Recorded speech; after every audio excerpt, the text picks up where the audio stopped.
Bencana banjir dan juga air pasang di Sabah terus mencatatkan jumlah mangsa sehingga kini 1,600 orang. Malah jumlah mangsa yang terjejas akibat air pasang disandahkan juga meningkat setakat jam 12.30 hari Selasa. Wartawan Awani Borneo, Radi Muslim, ada perinciannya. Radi, difahamkan Radi kini berada di Kampung Forest, kawasan yang teruk terjejas akibat air pasang. Sebentar tadi juga NADMA dan juga Malaysia mengeluarkan akan berlakunya ribut peti khususnya disandahkan keadaan juga mendung. Bagaimana situasi sebenarnya di lokasi kejadian dan juga apa keadaan mangsa pada ketika ini? Oh, baik Zul. Ketika ini saya bersiaran langsung daripada Kampung Forest di mana lokasi kejadian bencana yang telah memusnahkan lebih 100 rumah akibat fenomena air laut pasang besar baru-baru ini Zul. Dan ketika ini jika saya dapat gambarkan keadaan cuaca di sini agak mendung dan terdapat sebenarnya hujan renyai sedikit sejak daripada awal pagi tadi. Dan jika lihat di belakang saya merupakan lokasi bekas tapak perkampungan atas Kampung Forest yang telah musnah. Dan jika saya dapat gambarkan, keluasan di belakang saya, kawasan perkampungan ini adalah dalam lebih kurang 2,000, lebih daripada 2,140 kaki persegi. Pada waktu dahulunya, kawasan di belakang saya ini dipenuhi dengan rumah-rumah orang kampung. Dan jika dapat dilihat ketika ini ia kelihatan kosong, cuma ada tinggal beberapa lebih kurang 5 buah rumah di belakang saya yang masih kekal utuh. Dan bagaimanapun di sebelah kanan saya masih terdapat lebih kurang 800 lebih buah rumah yang masih berdiri teguh, Zul. Dan apa yang saya dapat bawakan untuk perkembangan semasa berkaitan fenomena ini, hari ini merupakan hari kelima fenomena berkenaan melanda daerah Sandakan dan khususnya kepada Kampung Forest ini. Dan pada semalam yang terbaru, sebanyak 2 buah rumah telah runtuh, Zul. Dan ia menjadikan jumlah keseluruhan rumah yang roboh di Kampung Forest ini sebanyak 110 buah. Berbanding pada semalam iaitu 108 buah. Dan begitu juga dengan jumlah mangsa terus meningkat daripada 686 orang kepada 708 orang mangsa yang ketika ini ditempatkan di pusat pemindahan sementara di sungai di Sekolah Kebangsaan SK Sungai Anip 2 ketika ini. Dan Zul, untuk perkembangan juga pada hari ini kita menerima lawatan daripada Menteri Tugas-Tugas Khas iaitu Datuk Harimizan Muhammad Ali, dan beliau juga merupakan Menteri Hal Ehwal Sabah Sarawak.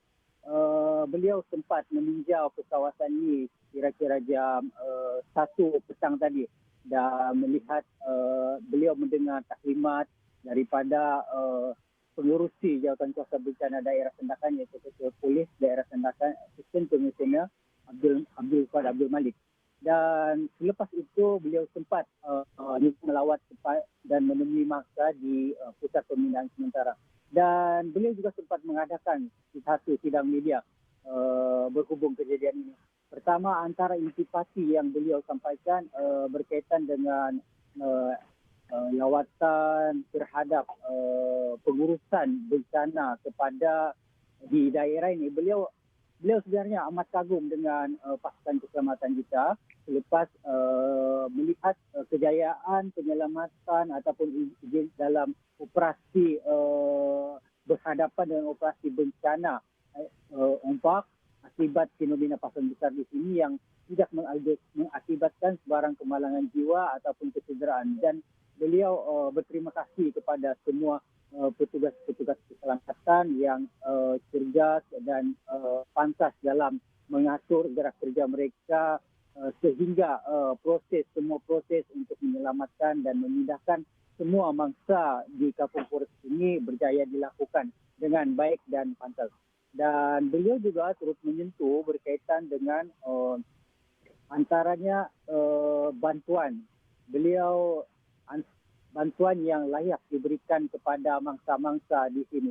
Antaranya yang pertama iaitu kerana mangsa-mangsa di sini adalah mangsa bencana, maka mereka juga layak untuk mendapatkan bantuan ihsan sebanyak RM1,000 untuk setiap ketua isi rumah, RM1,000.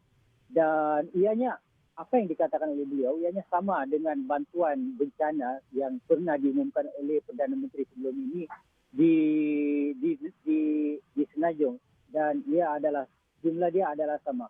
Dan begitu juga sekiranya ada melibatkan kematian, eh, se- setiap keluarga akan menerima RM10. Bagaimanapun, untuk bencana di Kampung Forest ini seperti kita katakan tidak ada melibatkan kematian. Seterusnya beliau juga mengatakan mangsa-mangsa di sini boleh dipertimbangkan untuk mendapatkan bantuan pembaikan rumah iaitu sebanyak RM5,000. Dan seterusnya bantuan yang keempat yang mungkin boleh dipertimbangkan untuk diberikan kepada mangsa-mangsa di sini iaitu bantuan pembelian peralatan khas sebanyak RM2,500. Bagaimanapun semua bantuan-bantuan ini adalah uh, bergantung kepada data yang diberikan ataupun dikeluarkan daripada Jawatankuasa Pengurusan Bencana Daerah Sandakan Zul. Namun apa yang ditegaskan beliau, bantuan-bantuan ini sememangnya hanya layak kepada mereka yang warga negara Malaysia. Kerana ianya baik Zul. Radi, kalau saya dapat bertanyakan, bantuan-bantuan itu dinyatakan oleh Menteri sebentar tadi, namun kalau melihat kepada keadaan di belakang Radi di Kampung Forest itu, kebanyakan rumah itu roboh dan musnah sama sekali. Satu ialah bagaimana apa masa depan mereka selepas ini? Adakah ada penempatan baru?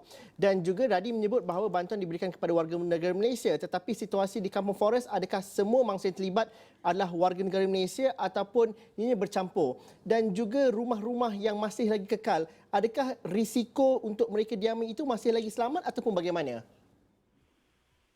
Baik Zul, yang pertama tadi soalan Zul berkaitan dengan bantuan rumah tersebut. Ya.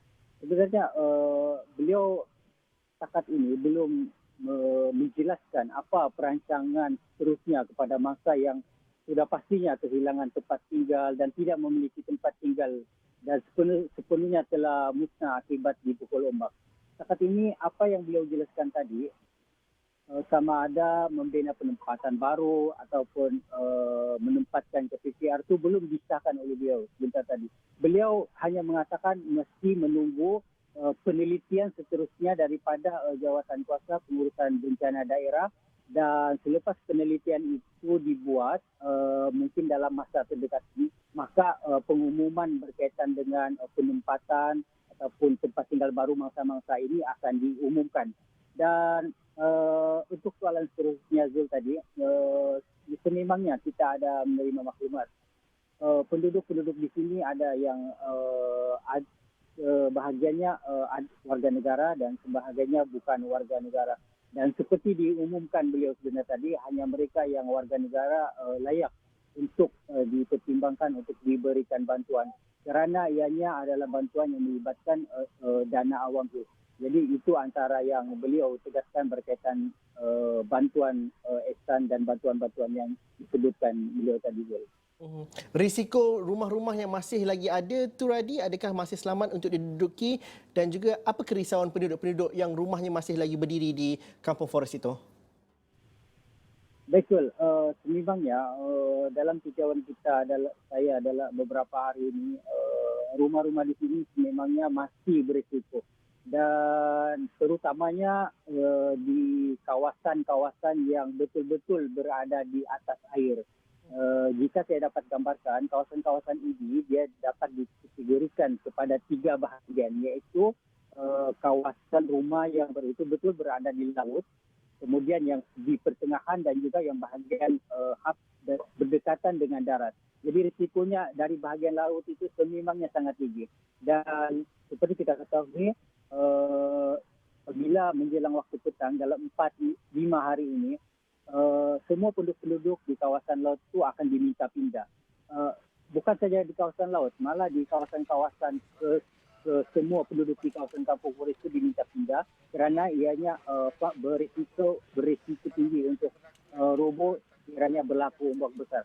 Bagaimanapun perancangan itu masih dalam penelitian, dan penduduk sememangnya meluahkan keresahan, dan seperti saya laporkan sebelum ini, ada penduduk-penduduk juga yang sudah mulai trauma untuk tinggal di laut kerana kejadian ini. Mereka ada yang ada yang menyifatkan sebagai kejadian tsunami kecil dan mereka sebenarnya sudah terbiasa berhadapan dengan kejadian di pukul ombak pada setiap tahun.